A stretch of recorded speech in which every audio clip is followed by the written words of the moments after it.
अब कलश यात्रा शुरू हो चुकी है, जा रहे हैं हम कलश यात्रा में और बहुत ही भक्तिमय माहौल है यहाँ पर देखिए। और जो हमारे साथ इस समय मुख्य आयोजक करता है, वैसे तो पूरे गांव वाले मिलकर इसे कर रहे हैं, लेकिन एक जो देखरेख कर रहे हैं, जिनके नेतृत्व में ये हो रहा है, प्रेम सिंह कुल्याल जी हमारे साथ है, बातचीत भी करेंगे चलते चलते। तो सर, आज आप अपने गाँव में ये भागवत कथा का आयोजन कर रहे हैं, बहुत ही गर्व की बात है गाँव वालों के लिए, कैसा महसूस कर रहे हैं? ये हमें करने वाला कोई नहीं होता हूँ, ये भगवान की कृपा है कि आज हमें इतनी ताकत दी और आप सब लोगों का स्नेह भाव काम आया, ग्रामवासियों का काम आया। मैं आप सबसे पूरे ग्रामवासियों से निवेदन करूंगा कि इसमें तन मन धन से सहयोग कर इस कार्यक्रम के सफल संचालन में। बाकी भगवत कार्य करने वाला कोई नहीं होता, वो प्रभु की महिमा होती है, कोई भी कार्य नहीं कर सकते हैं, भगवान की जो कृपा होगी वही होगा, ये मेरा मानना है।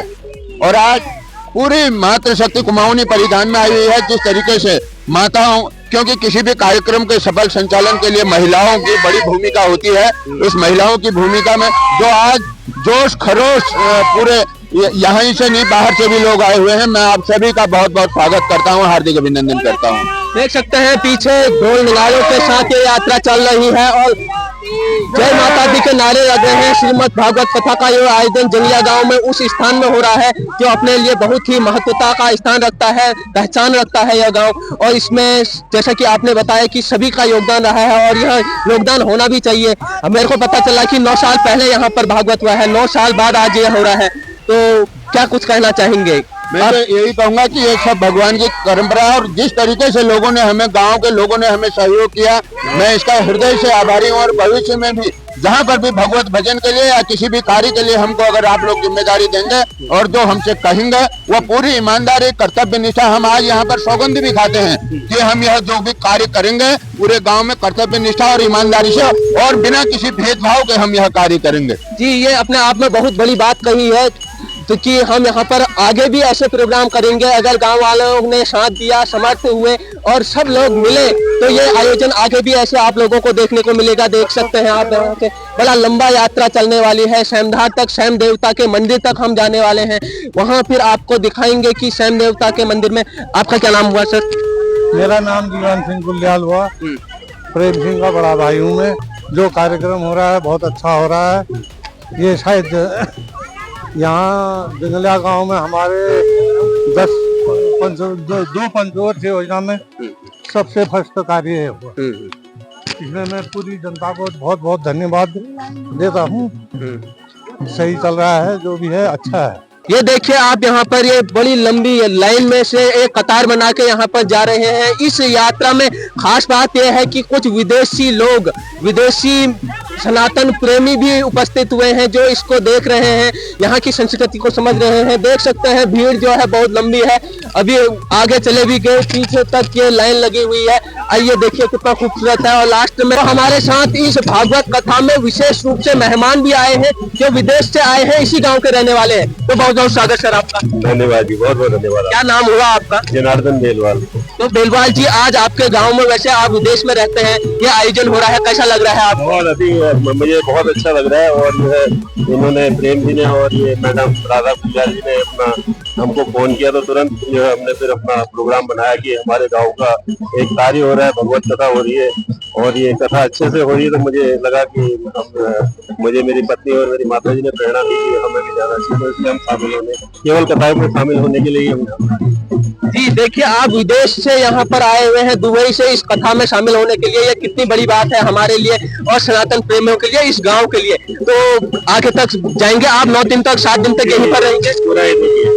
पूरा भगवत कथा का पूरा प्रोग्राम बना करके पूरा है। देखिए कितनी बड़ी बात है, दुबई से एक बंदा यहाँ आता है अपने गाँव का प्रेम, अपने पहाड़ प्रेम के कारण। ये बहुत अच्छी बात है। और समय हमारे साथ हैं जिनके मुंह से आप इस श्रीमद् भागवत कथा का रसपान करेंगे। व्यास जी, भुवन चंद्र पांडे जी, बहुत बहुत स्वागत आपका। धन्यवाद। जब जब श्रीमद् भागवत गीता होती है, लोगों का एक सवाल रहता है कि श्रीमद् भागवत पुराण क्यों करना चाहिए, इससे क्या होता है? आप इस पर क्या कहना चाहेंगे? सर्वप्रथम मैं सर्व क्षेत्र और ग्रामवासी जनों को इस मंगलमयी कार्यक्रम के लिए भगवान की परम कृपा और भगवान के आशीर्वाद की कामना करता हूँ। श्रीमद् भागवत और भगवत गीता में फर्क है। भागवत जी बहुत पुराण, वेद, उपनिषद और महाभारत का सार है, और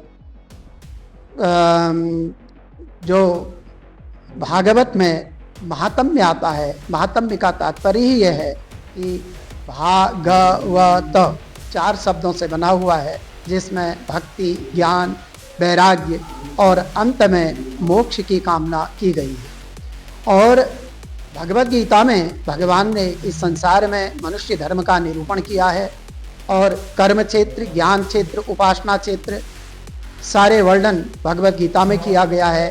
और भागवत जी में भक्ति, ज्ञान और वैराग्य और अंत में इस संसार से जब जीव शरीर को छोड़ता है तो उसे परमात्मा की प्राप्ति हो जाए, वह मोक्ष को प्राप्त हो जाए। पुनरपि जन्मम पुनरपि मरणम पुनरपि जननी जठरी शयनम, इस बारंबार की प्रक्रिया से वह जीव मुक्त हो जाए। श्रीमद् भागवत वो रस है जी। कुछ लोग कहते हैं कि श्रीमद् भागवत कथा 7 दिन की ही क्यों होती है, इसके पीछे का क्या आध्यात्मिक तर्क है? भागवत जी में इस जीवन में प्रत्येक मनुष्य को 7 ही दिन मिले हुए हैं। यदि आप रविवार से दिन गिनते हैं तो शनिवार तक 7 ही दिन होते हैं, और कब किस जीव, कौन सा जीव शरीर छोड़ दे ये कोई पता नहीं है। 8वां दिन किसी का नहीं होता है। तो ये कथा राजा परीक्षित को सुनाई गई थी सुखदेव महाराज जी के द्वारा, और राजा परीक्षित को श्राप प्राप्त हो गया था, इसलिए उनको 7 दिनों का ही समय मिला था। और भागवत जी की जो कथा प्रचलित है इसीलिए 7 दिन की है कि हम संसारिक सभी मनुष्य के पास 7 दिन के अलावा 8वां दिन है ही नहीं, इसलिए 7 दिन भागवत जी की कथा की जाती है। तो ये थे हमारे साथ व्यास जी, जिन्होंने बताया कि श्रीमद् भागवत कथा क्या है और क्यों की जाती है, इससे क्या फायदे होते हैं। और बहुत अच्छा लगा व्यास जी आपके साथ बात करके। और आप देखते रहें प्रतिपक्ष संवाद। आपका बहुत बहुत धन्यवाद। नमस्कार।